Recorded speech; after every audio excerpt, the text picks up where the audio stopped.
Ake masibulise kumakhaya ngamakhaya kwindawo ngendawo nisabukele Ekhaya Jikelele. Ake sigadlele kangangoko kweziyure ezimbini izidlulileyo sichaphazela ke imiba ilandelayo ukubhubha kaloku kwaye uzoleka Mandela. Izikhukhula eziqoqisayo kweminye imimandla yeli ukuchongwa kukapapasi ukuba abe yinkulu baphathiswa kwiphondo laKwaZulu-Natal. Ipenalty ke ethethisayo phakathi kweChiefs nayo iSundowns njalo njalo. Isendimlo ke uNonkanyezi Kalubisi ndihamba nayo Mamtshali.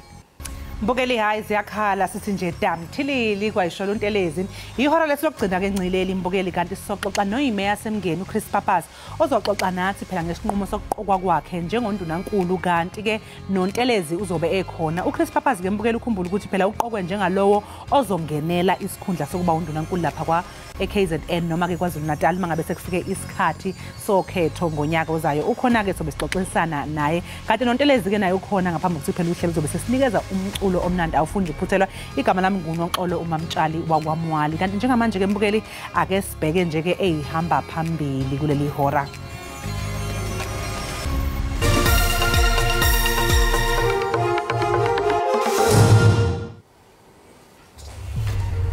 Akasekho emhlabeni uzoleka Mandela kanti lokhu kuvele esitatimendeni esikhishwe ngumndeni ubese nesikhashana exinwe ukugula.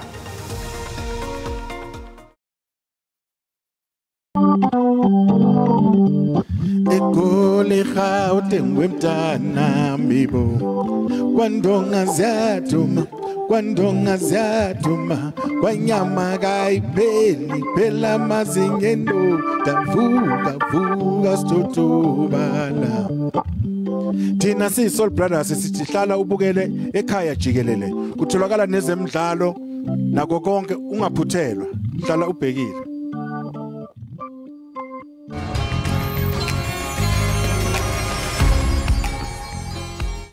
Namhlanje kuseni imbukeli kungene izindaba ezithi akasekho emhlabeni uzoleka Mandela. Lokhu kuqinisekiswe umndeni wakwaMandela ophikeni lwezindaba ze-SABC kanti udalule ukuthi uzoleka Mandela wendeleko lamathongo izolo kusihlwa kubikwa ukuthi ngesikhathi kumenela ukufa ubezungezwe amalungu omndeni wakhe yihlobo nabangani.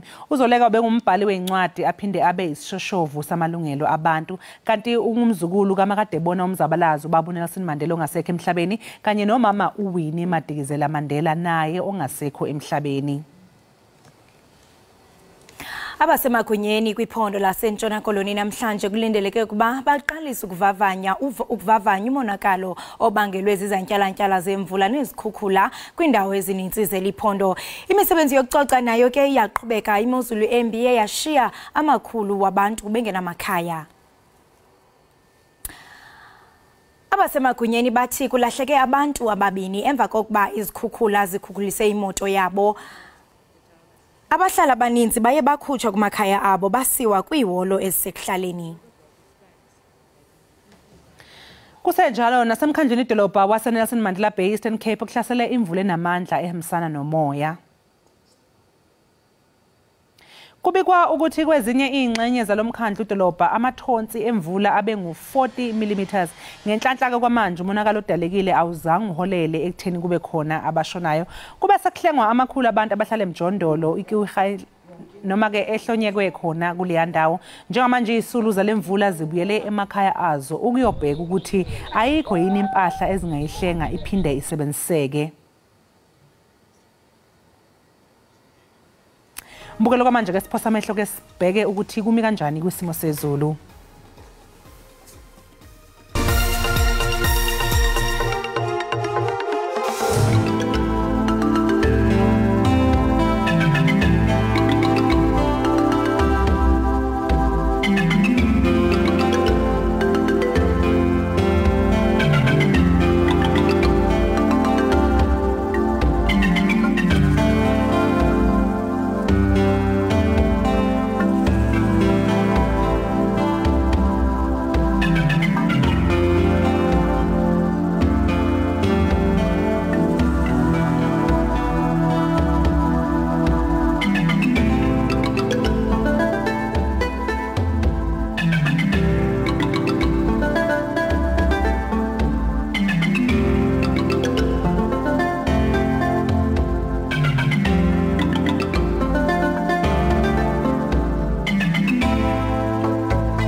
Sibonga kakhulu ngesimo sezulu kulolu daba ke mbukele sike sakubikela lona malungana nokuqokwa kwemeya uChris Papasi njengomunye ke okhethwe iDA ukuthi amele noma kangenele isikhundla soMndunankulu kwaZulu Natal sobe sesixoxisana naye ke uChris Papasi emva kwekhefu.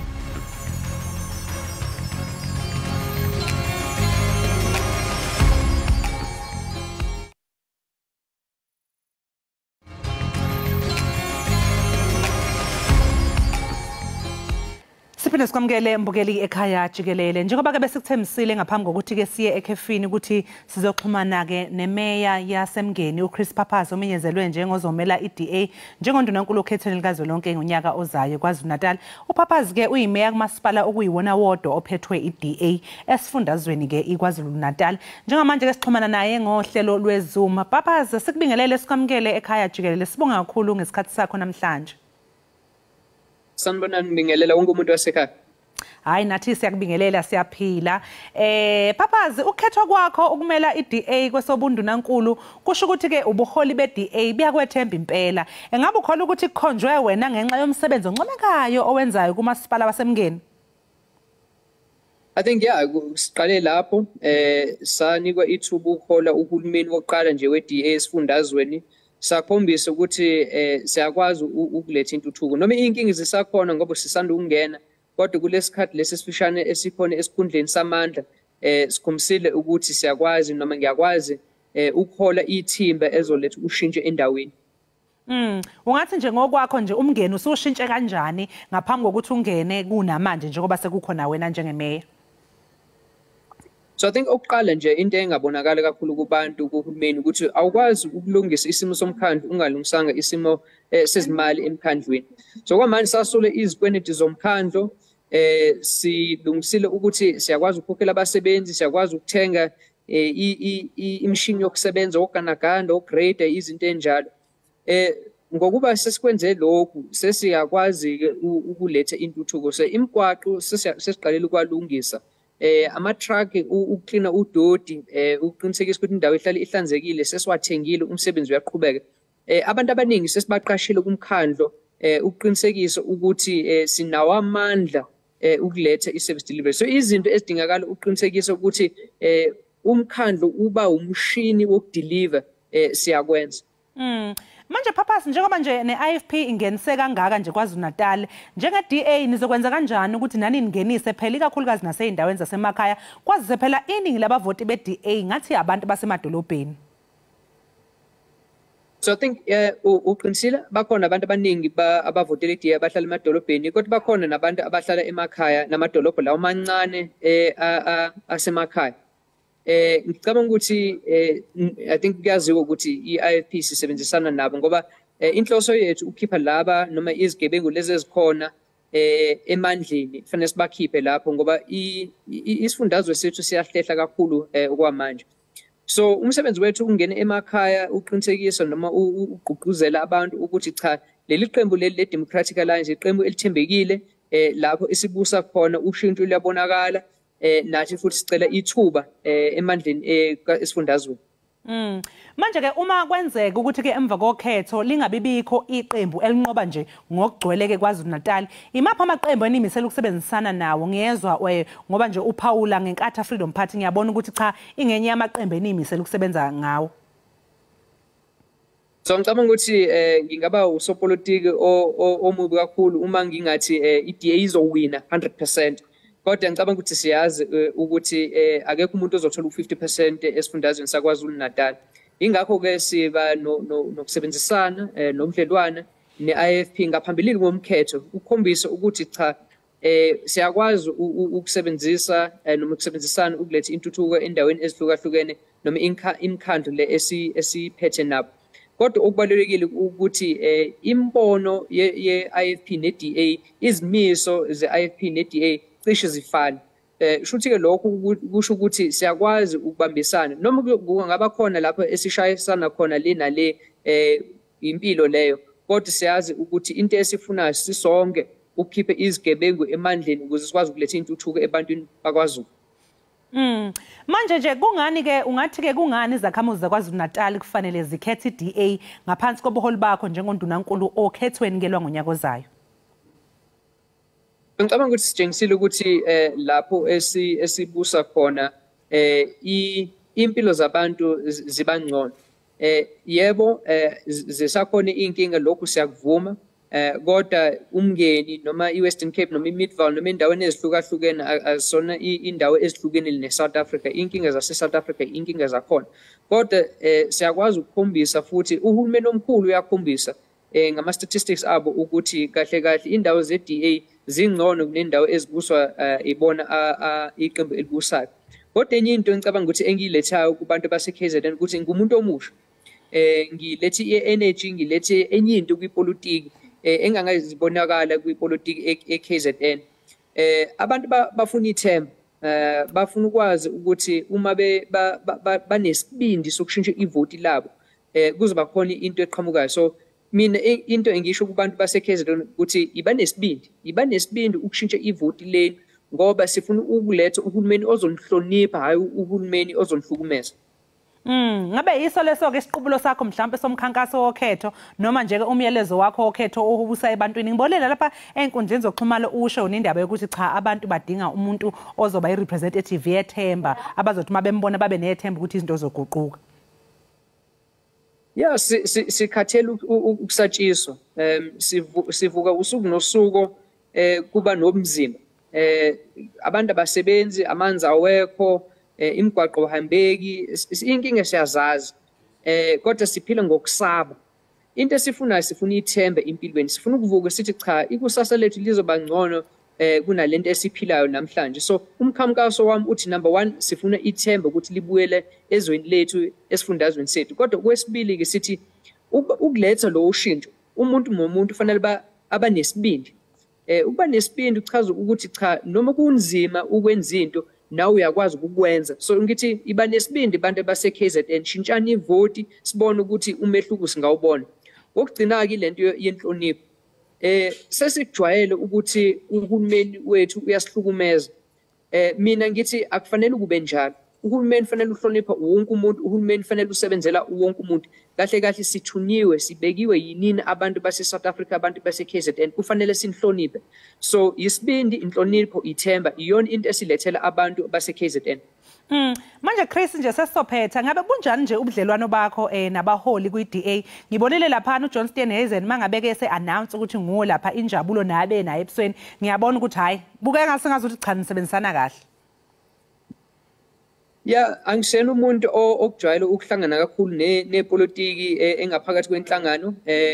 Ngibekiwe inhlangano ukudeliver intuthuko, ukuletha intuthuko lapha emkhandlwini lapha engihola khona. So ubudlelwane kukhona nabaholi abaningi abaphakeme abaseParliament esifundazweni lana futhi namakhansela iKZN yonke. So yeah, ngiyakwazi ukusebenzisana nabantu but vele ipolitiki bakhona abantu mhlawumbe bangizondayo ipolitiki vele leyo. But ngiyajabula ukuthi abaholi bangithembile ukuthi ngihole lana eKZN. Phaphazi ungathini ke nje kwabanye abaholi kakhulukazi mhlawumbe abanye ofelo mayor bakwezinye indawo mhlawumbe ukuthi ungabanika ongathi uyakubuza mhlawumbe ukuthi ungabacebisa uthini uma ungabanika iadvice yokuthi nabo bakwazi ukulawula imikhandlu yabo ngendlela lewe nolawula ngayo ukuze uzoba nempumelelo? I think oqala ke sinenkinga ukuthi abasebenzi bemikhandlu ehlukahlukene abathembekile. Angisho bonke abantu, bakhona abantu basebenzela abantu, bakhona abantu bafika emsebenzini banothando kulento bayenzayo. Kodwa baningi abasebenzi abangafisa ukuthi thina njengosopolitiki siphumelele bese lokhu ugcina ukuthi imphakathi yethu ishayeke into yokuqala. Kwesibili ke okubalulekile ukuthi uya ebantwini siyeka lento ukugcwalisa amahholo simema abantu ngama-food parcel ukuzijabulisa thina njengosopolitiki. Fanele siyolalela, fanele siyophendula lapho esihluleke khona siphendule, lapho senze amaphutha siphendule. Kodwa futhi silalela abantu ngoba egcineni uhulumeni akusiyona into yakuthina njengosopolitiki amaqembu neqembu. Kodwa into yahulumeni into yabantu. Fanele siqinisekise ukuthi kuba yinto elethela abantu intuthuko. Hayi sibonge kakhulu ke Chris Phaphasi ngesikhathi sakho namhlanje ekseni ke sikufisela nje ke konke okuhle. Nikhona ingakhohlwa bakithi Chris nisisize mangabe senibekiwe ezikhundleni zokuphatha bakithi ningabakhohlwa abantu ngoba yibo abasuke benibeke lapha enikhona benethemba futhi lokuthi nizokwazi ukushintsha izimo zempilo emphakathini yangakubo. Siyabonga kakhulu banesibindi usinike ithuba uzobona. Siyabonga kakhulu. Sibonge lowo ke umbukeli beku Chris Phaphasi oyimeya lapha eMngeni yena ke umenyezelwe njengozomela ke iDA njengondunankulu okhethweni la ngonyaka ozayo besixoxisana naye ke umbukeli okwamanje siqunga sayidolo sizobuya futhi emva komzuzwana.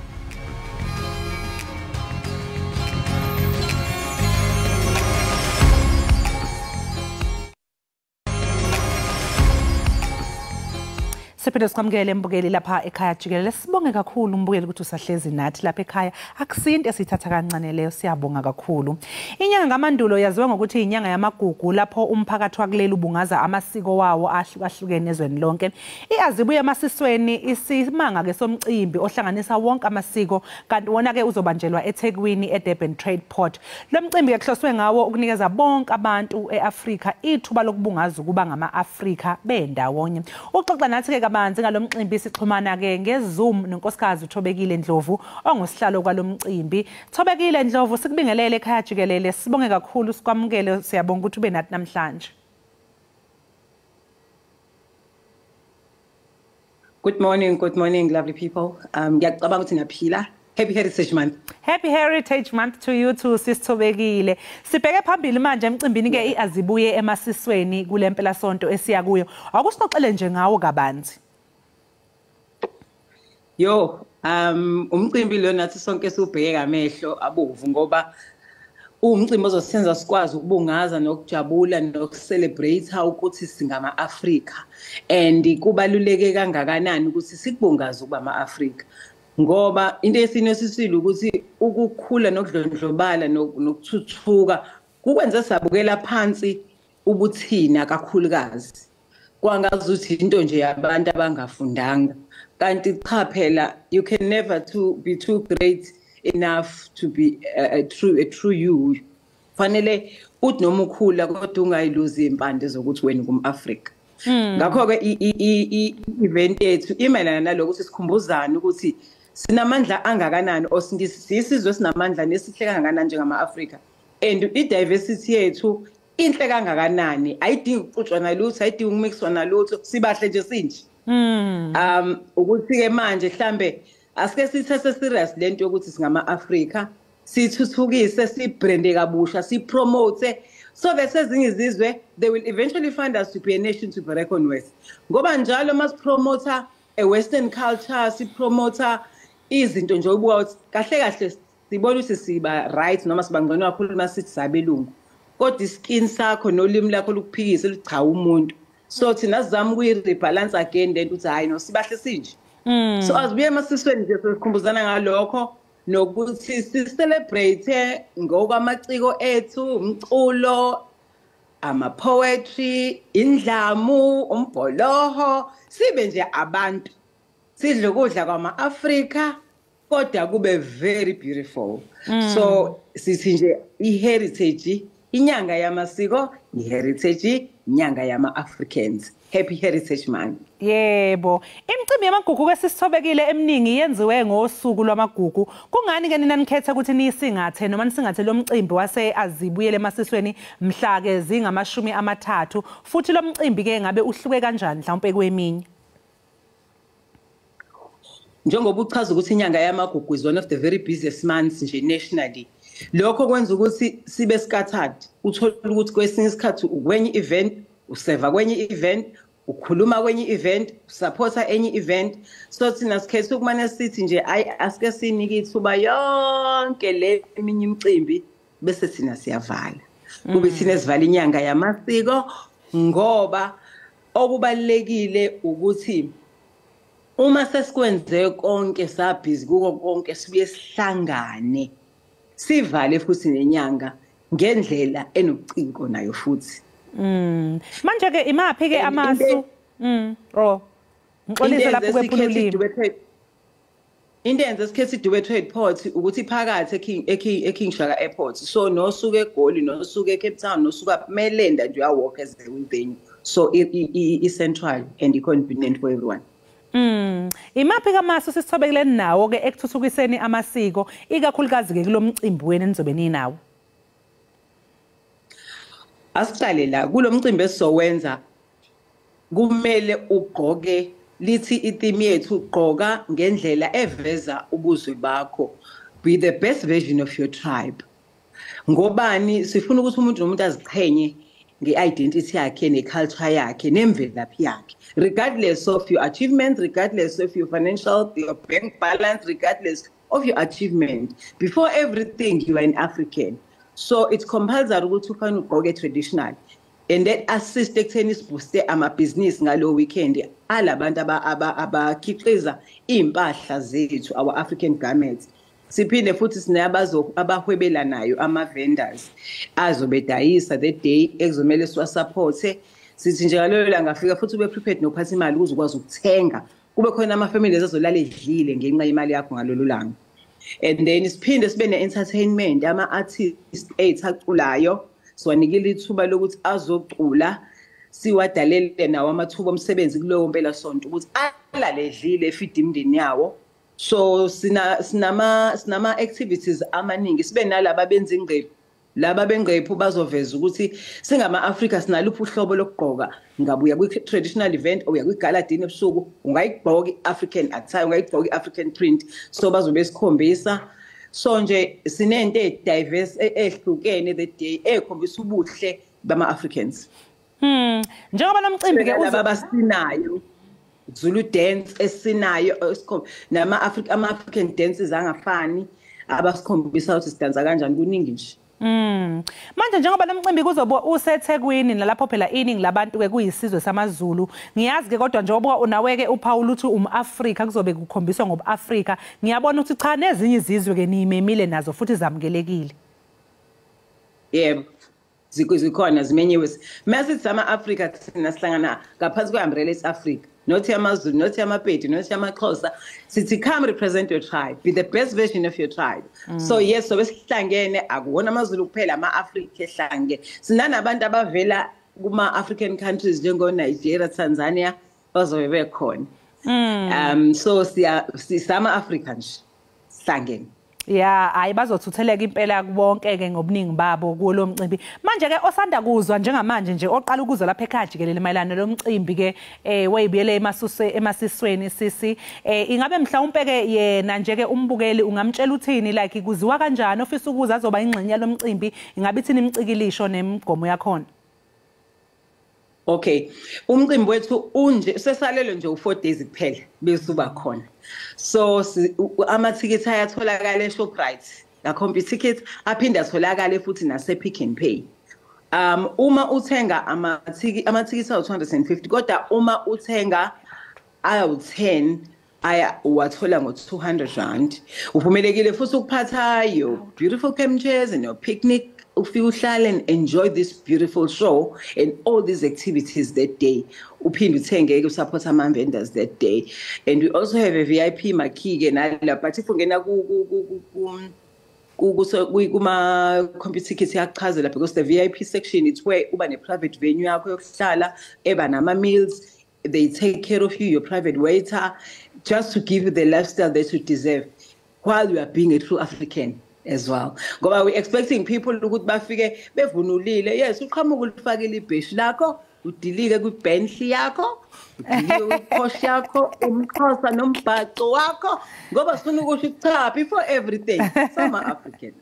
Yes, hayi cha ngizwile mangabe uba li-VIP uba lo private waiter ukuthi hayi ke ama-Bentley nani ngiyabona impela kuzobe kupakile lapha kukuhle. Sibonga kakhulu ke sisithobekile ngesikhathi sakho, sikufisela inhlanhla ke nomcimbi sengathi konke kungahamba kahle.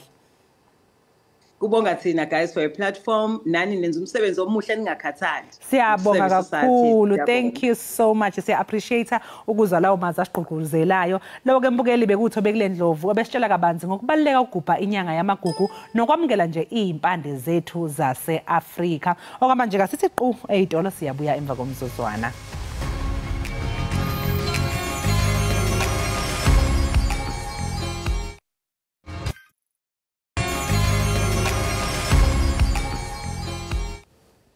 Enkosi ngokuhlala nathi usasibukele apha ekhaya jikelele kwicandelo lethu ke elimalunga nokubhalwa kwencwadi sizawuxoxa ngemisebenzi yoncwadi yapapashwa ngugqirha Mazisi Kunene owaqaqambisa ulwimi lwesiZulu ekwasebenzisa ubugcisa bakhe ukulwela amalungelo oluntu ukujonga ke amaxwebhu akhe siqhagamshelana nomama uMathabo Kunene olilungu lombutho iMazisi Kunene Foundation. Mama Kunene masikubulise sibambe ngazibini ngexesha lakho lokube ube nathi apha kwinkqubo yethu ekhaya jikelele. Siyanibingelela siyanibulisa nonke sibuyiswa ilento ba sikule nyanga yokuthakazela imisebenzi yethu sonke. Siyabulela lithuba. Enkosi mama usathetha ngokuthakazela imisebenzi yethu yesintu masiqale nje ngokuba usicacisele ukuba ngowuphi umsebenzi kaGqirha Mazisi Kunene owawuchulumancisa kakhulu nomenze waqatshelwa njengombhali kwaye yintoni mhlawumbe ongathi wena mama yohlukile ngomsebenzi wakhe.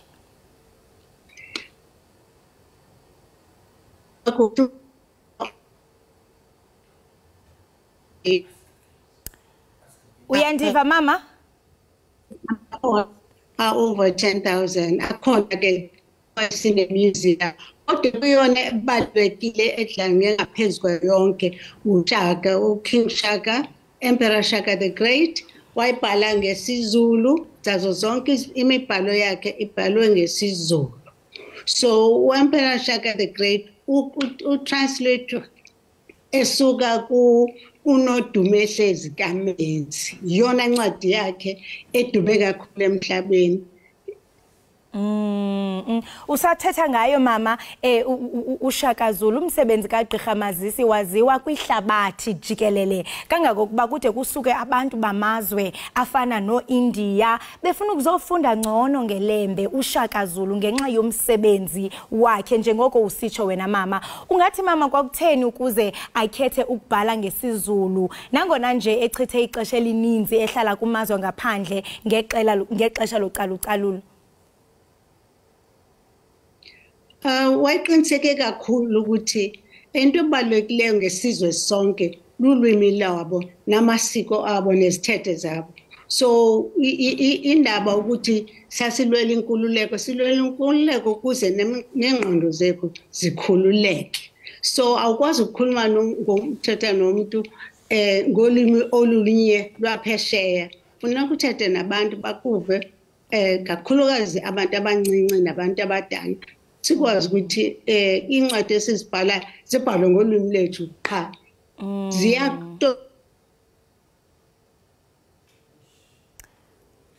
Mama Kunene kuyabonakala mbukeli into kubana nje kusabhideke nje ikomiki usiqhawukele umama kodwa ke sizawuphinde simzame kwakhona sisathetha kaloku ngomsebenzi omhle owenziwa nguMazisi Kunene kwifoundation sithetha naye kaloku mama Kunene sixelela banzi ngokubaluleka kolwimi nangendlela mhlambe singathi into kubana yaqaqambisa isizwe sikaZulu. Mama Kunene siphinde sikwamkele nje siye sathi qhwisa kulahleka kodwa siyavuya into kubana ukunye nathi uye wathetha phambili mama ngokubana ezincwadi zibhalwe ngolwimi lwesiZulu ukhankanya ukubaleka kolwimi ngendlela yokuba sinxibelelane asikwazi into bana mhlambe sisebenzise ulwimi lwasentshona. Ungathi mama Kunene utyebe kangakanani umsebenzi wakhe kwimbali yobumkani bamaZulu khawuke nje usicacisele ngawo.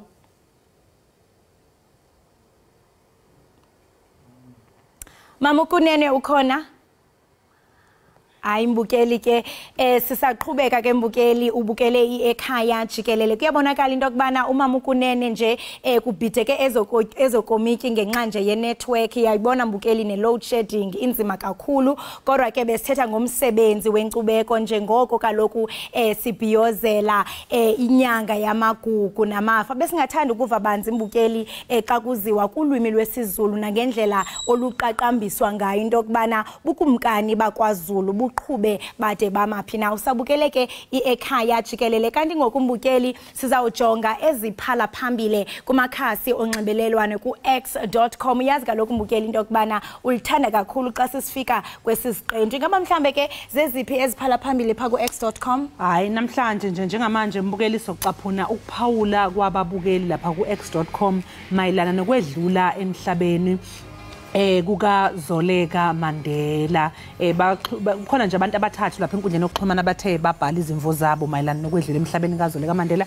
uzokhumbula phela mbukeli ukuthi ngo2012 uZoleka wahlonzwa ukuthi uphila nomdlavuza wamabele ngeshwa ke kwathi nje ke emva kweminyaka emibili waphinde futhi watholakala ukuthi uneminye imixhantela yesifo somdlavuza kusona sonke ke kodwa lesi sikhathi belokhu nje azisa abalandeli bakhe einkundleni zokuxhumana malungana nesimo sempilo yakhe njengoba usitsho wena mamtshali kwinyanga yethupha kulonyaka ophelileyo wabelana ngendaba ezibhlungu kubalandeli bakhe pha kumaqongo onxibelelwano zokuba umhlaza wawulwele kabini ude wabe kanti uyawoyisa ubuyile ibhlungu kakhulu ke because ushiya abantwana ngasemva ushiya abantwana abane uZwelani uZanyiwe uZenzile kunye nozince siyafuna ke mbukeli ke sijonge pha kumakhasi onxibelelwano niqinisekile into kubana abalandeli nabebemthanda kunene baye bashiya amazwi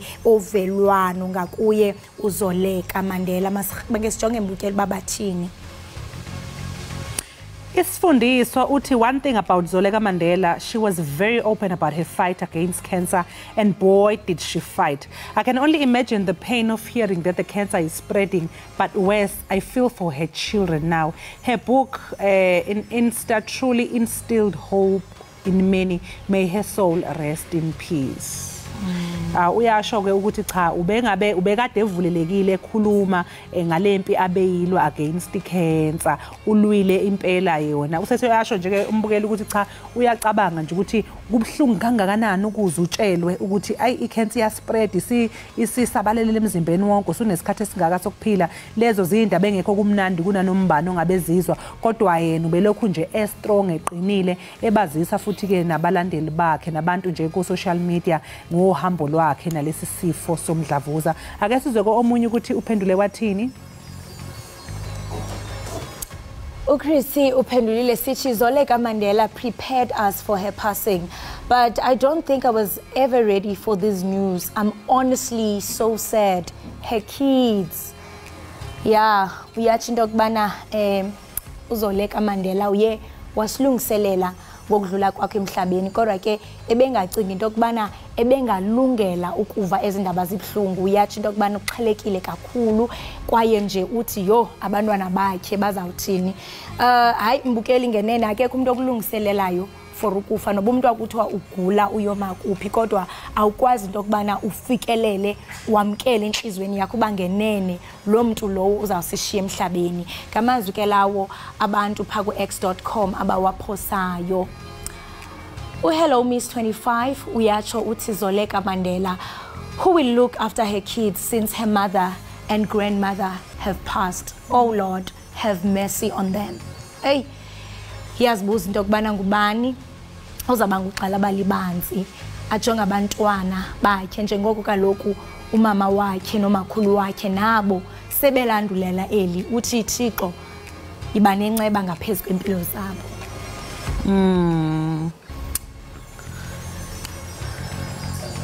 Azania yena uthi if there is one woman who fought for survival on this earth then her name is Zoleka Mandela.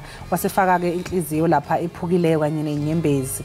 Hayi wonke umuntu siyabona ukuthi nje bakhuluma ngazwilinye abantu ukuthi cha ulwile yena impela simbonile elwa iminyaka eminingi amini eqala ukumemezela ngo2012 ukuthi unomdlavuza sonke lesi sikhathi belokhu ehamba waphinde wabuya ke sesho ukuthi hayi sebemtshela odokotela ukuthi cha isisabalala emzimbeni wonke uyabona yena nje ubekhuluma nangohambo lakho esho ukuthi ulungiselela kanjani isikhathi lesi sesifikile njengamanje ukuthi mangabe sedlula emhlabeni wonke umuntu ke ekhuluma ngazwilinye futhi ukuzwelana kakhulu nezingane ngoba kusasekhona nezingane ezincane asasenazo mbukeli phela siyazi ukuthi uzoleka unezingane eziyisithupha 6 kids. Phoenix uthini namakholi? Uthi what a fighter. Zoleka Mandela fought for her life so much. I am so sorry to that woman. Uyatsho into yokubana beligorha elingenabatha ulwile into kakade besitsho kwalapha enqubeni into yokubana into esizayikhumbula ngaye kukuba ngenene uye walwa wama akagunqa nakubeni nje ebebonakala into yokubana kuba esisifo sifike silahla ithemba emntwini kodwa ibinga umuntu ebebonakala into yokubana umile akagunqe kwaye unethemba sinethemba mbukela into yokubana nabantu bebezibona bekwisimo esifana naye baye baba nethemba befunqa kuye.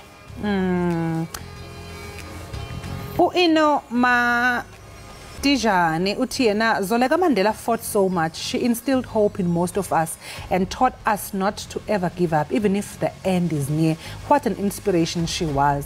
I will definitely remember her resilience and gratitude. May her soul rest in peace. Condolences to the friends and families.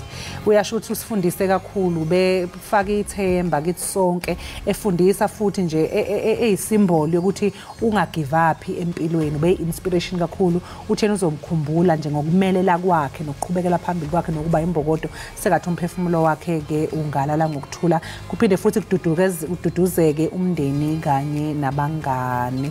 Uzokhumbula futhi makholi ukuthi uzoleka njengoba enezingane ezisithupha nje ezimbili zazo zashona eyodwa yashona isasencane enyeke yashona engozini yemoto so njengamanje kusho ukuthi izingane bese sele nazo bezizine. Bethunana siyathemba into yokubana bazawuqina bomelele nefamily yonke kodwa ke lento iyasibonisa into ireality yobomi basonke sizawuhambela sifike engcwabeni kodwa umbuzo ngokuba yintoni oyenzayo uqinisekisa into yokubana ilegacy yakho izawuphila naphakade sithi xa sijonga ubomi bakho sithi hayi noko uphilile masithi qhwike embukeli evenkileni kodwa ke qiniseka into yokubana uyindawo kuba kaloku simphethe umuntu ozasinandisa untelezi nesiginci sakhe simnandi.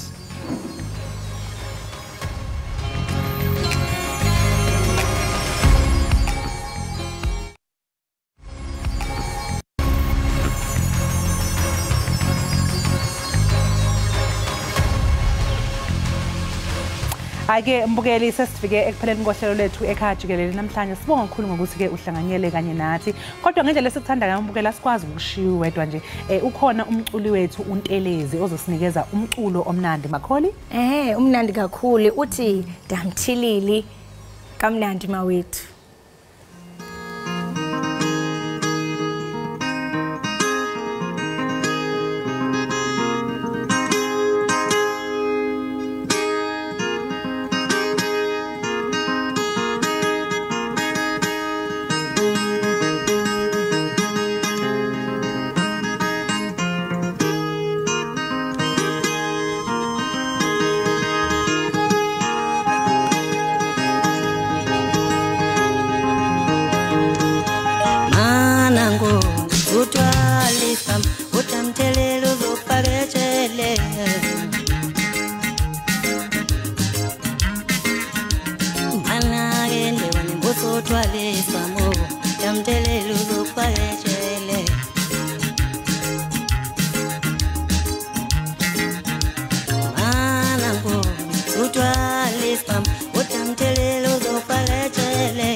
Tamtele Tamtilele,